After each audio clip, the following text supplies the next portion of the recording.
Meron aso dito na kwan. Ipakita mo dyan sa gitna. Madinga ka. Tingnan nyo guys. Oh. Yung sakit niya oh. Tapos, taga saan ka? Kanino kayang aso to? Bliktam mo. Kita nyo man niya oh. Parang nanghihina na siya oh. Yung mata niya oh.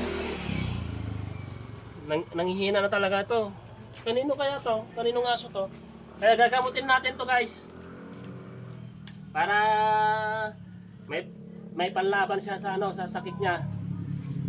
Ayan oh, ipakita madyarupan na ganap. Nandito lang sa bahay. Yan. May sakit siya. Ipakita mo nga yung sakit niya. Ito guys, ipakita mo na lang. Ipakita mo mabuti. Gagamutin natin yung sakit niya kasi kuan. Kawawa naman to. Yan. Kawawa naman to guys.